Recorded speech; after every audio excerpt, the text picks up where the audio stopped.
Hello students, कैसे हैं आप लोग।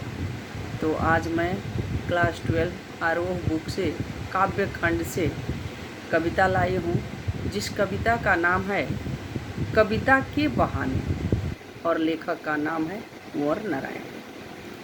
ये जो कविता के बहाने हैं, कविता में कवि ने शक्ति के ऊपर प्रकाश डाला है। शक्ति मतलब समझते हो ना, अपने पावर के ऊपर प्रकाश डाला है और अपने शक्ति के ऊपर प्रकाश डालते हुए कवि इस कविता का व्याख्या किए हैं। और एक बच्चे आप लोगों से आग्रह है कि आप लोग यदि इस वीडियो को देख रहे हैं तो पूरा देखिएगा, बीच में स्किप मत कीजिएगा। बीच में स्किप कीजिएगा तो फिर आपको समझ में नहीं आएगा। इसलिए अच्छे से समझने के लिए पूरा वीडियो को देखिएगा, लाइक कीजिएगा और कमेंट करके ज़रूर बताइएगा कि ये पोएम आप लोग को कैसा लगा, अच्छा लगा या बुरा लगा। जो कुछ भी हो आप लोग ज़रूर बताइएगा। और यदि इस पार्ट से कोई सी शब्द का अर्थ नहीं समझ में आ रहा है या इस पार्ट से कोई इम्पोर्टेंट क्वेश्चन नहीं समझ में आ रहा है तो ज़रूर आप लोग कमेंट बॉक्स में कमेंट करके बताइए। मैं उतना जितने जल्दी आप लोग कमेंट कीजिएगा उतने जल्दी मैं लेकर आप लोगों के सामने आने की कोशिश करूँगी। इसलिए आप लोग ज़रूर कमेंट करें, लाइक करें और सब्सक्राइब करना ना भूलें प्लीज़। तो ये जो कविता के बहाने कविता है, इसमें कवि शक्ति के ऊपर प्रकाश डाला है, मतलब उसके बारे में बताया है। ये जो कुंवर नारायण है उनका कहना है कि कविता में चिड़िया की उड़ान के ऊपर, फूलों की मुस्कान के ऊपर और बच्चों के क्रीड़ा, तीनों के ऊपर समावेश है। माने तीनों को सम्मिलित किया गया है, इकट्ठा किया गया है। ये तीनों अपने आप में सुंदर होते हुए भी असीम है। असीम मतलब अनंत है, परंतु कविता का क्षेत्र समीप है। समीप नहीं, असीम है, अनंत है। उसके अंतर्गत जड़ चेतन, पशु पक्षी, मनुष्य आदि सभी का व्याप हो सकता है। तो ये जो कविता के बहाने जो कविता है, इसके दो पार्ट हैं। एक है कविता के बहाने और दूसरी है बात सीधी थी पर। तो बात सीधी थी पर इसको मैं नेक्स्ट वीडियो में लेके आऊँगी। तब तक आज सिर्फ मैं आप लोग के कविता के बहाने के बारे में बताऊँगी। अब इसके काव्य पंक्तियाँ में चलती हूँ, आप लोग ध्यान से समझिएगा और इसकी मत कीजिएगा, बीच में पूरा वीडियो को देखिएगा। तो इस प्रकार काव्य पंक्तियाँ हैं कुंवर नारायण का लिखा हुआ कि कविता एक उड़ान है चिड़िया के बहाने। कविता की उड़ान भला चिड़िया क्या जाने। बाहर भीतर इस घर उस घर, कविता के पंख लगा उड़ने के माने। चिड़िया क्या जाने। प्रस्तुत पंक्तियाँ में कवि कहते हैं, कवि का नाम क्या है?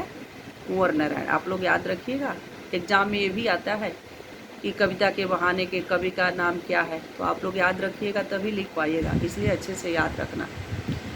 तो कुंवर नारायण जी इस कविता में कहते हैं कि चिड़िया के उड़ान को देखकर मेरे मन में नई नई कल्पनाएं आती है, नई नई कल्पना आती है, जो मैं आप लोगों के सामने प्रस्तुत करने जा रहा हूँ।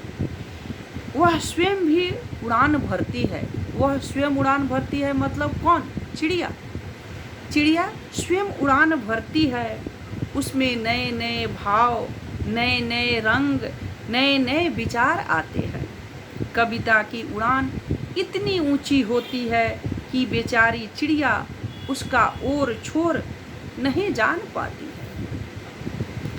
कविता का विस्तार चिड़िया के समझ से परे है।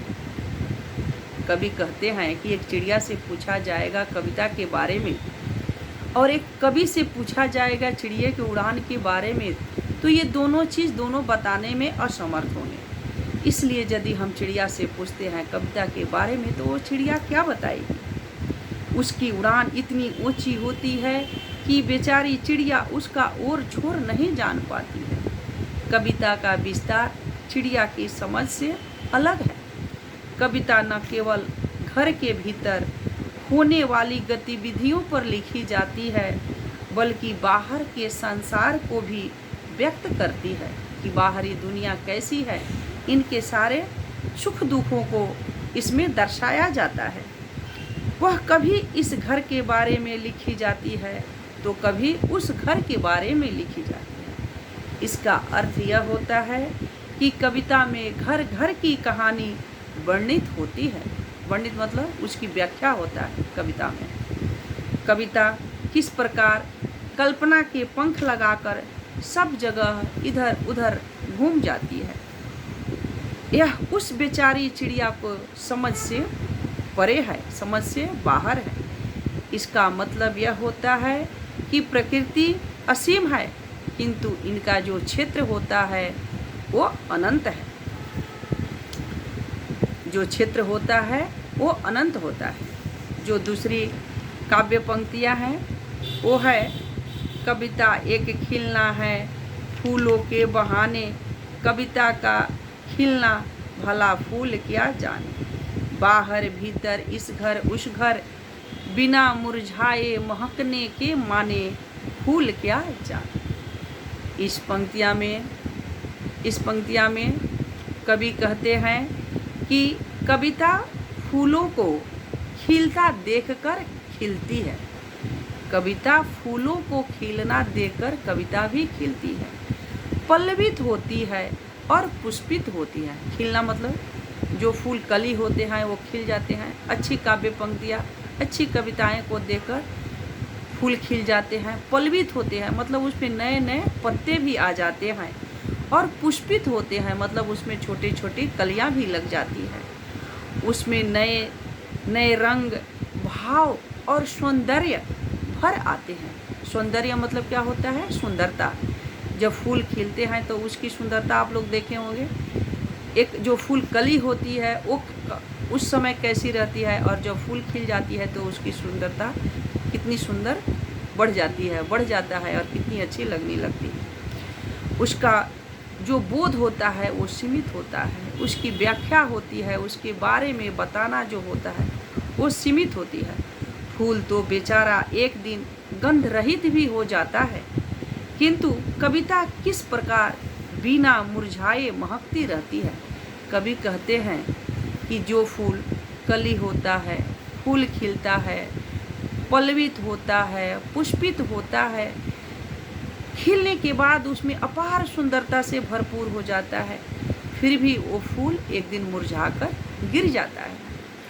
और जो हम कविता को बनाते हैं, सुंदर सुंदर शब्दों से संजोग कर, एक एक शब्दों को इकट्ठा करके, एक एक अर्थपूर्ण शब्दों को लेकर जो कविता को बनाते हैं, वह कभी कविता मुरझाता नहीं है, वह हमेशा गंध रहित रहता है।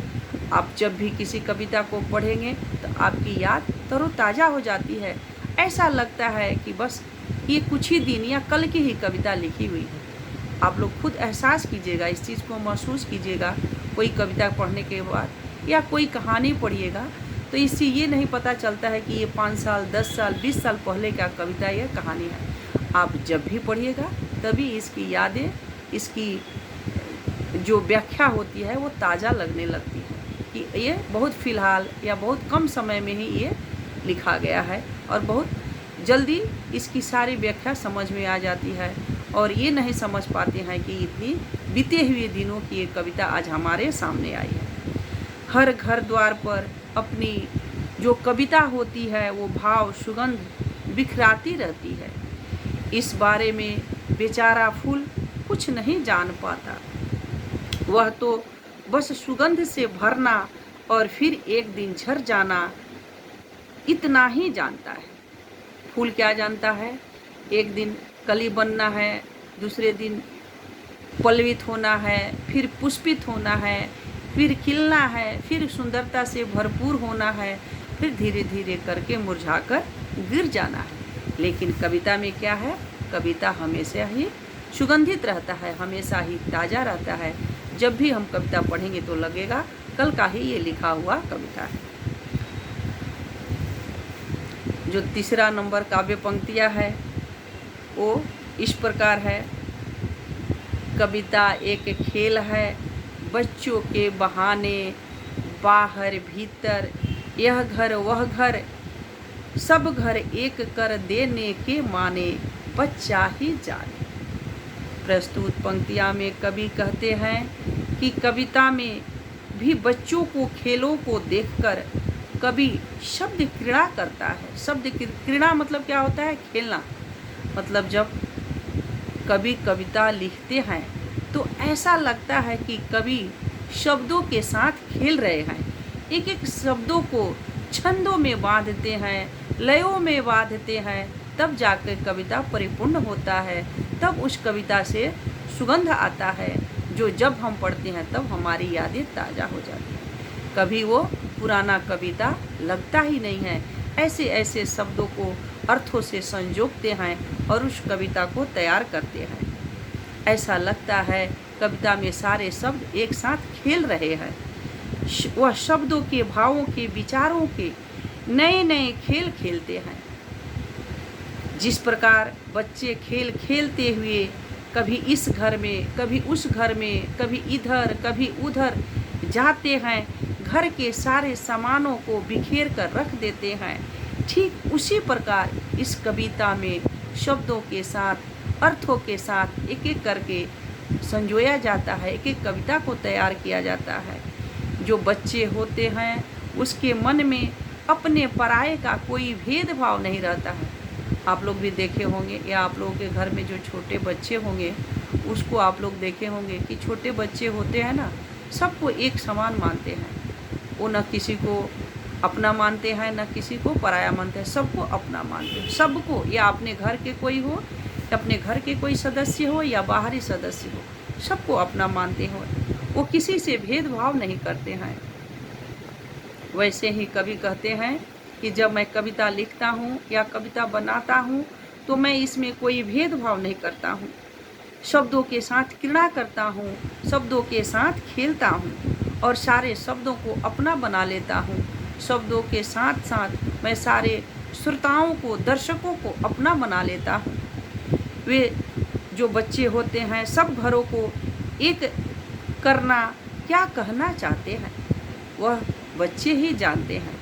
बच्चे की भाषा सब कोई समझ नहीं पाता है, लेकिन जो उसके घर वाले होते हैं कुछ भाषाएं समझ जाते हैं। उन्हीं बच्चों के अनुसार जो बच्चे छोटे होते हैं सबको अपना समझते हैं, चाहे वो अपने घर के सदस्य हो या बाहरी सदस्य हो, सबको अपना समझते हैं।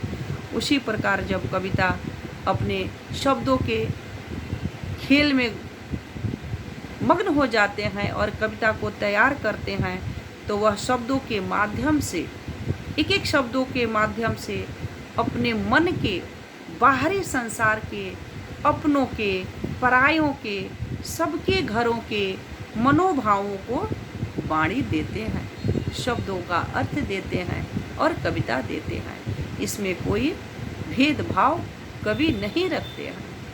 वह सबको सम्मान मानकर उनकी भावनाओं को व्यक्त करते हैं। जितने भी दर्शक होते हैं, श्रोता होते हैं, सबके भावनाओं को मानकर कविता के द्वारा अपनी भावों को व्यक्त करके और जन जन में पहुंचाने की कोशिश करते हैं। कवि अपनी कविता में अपने पराये के भेदभाव को भूलकर सबकी अनुभूतियाँ को, सबकी स्मृतियाँ को याद करते हुए, व्यक्त करते हुए उनकी कविता को पूरा करते हैं। ये पहला पाठ हो गया, मतलब पहला भाग किसकी, कविता के बहाने का जो पहला पाठ है, पहला भाग है वो कंप्लीट हो गया। अब मैं नेक्स्ट वीडियो में इसी का जो दूसरा भाग है जिसका नाम है बात सीधी थी पर, ये जो दूसरा भाग है बात सीधी थी पर, मैं दूसरी वीडियो में लेकर आऊँगी। तब तक ये वीडियो कैसी लगी आप लोगों को, कविता कैसे लगा, मुझे ज़रूर लाइक कीजिएगा, कमेंट करके ज़रूर बताइएगा कि ये कविता कैसा लगा। और यदि और कोई कहानी या कविता सुनना चाहते हैं तो ज़रूर कमेंट करके बताइएगा। मैं दूसरा कविता या कहानी बहुत सी जल्दी आप लोग के सामने लेकर आऊँगी। और प्लीज़ सब्सक्राइब करना मत भूलिएगा। तब तक के लिए अलविदा।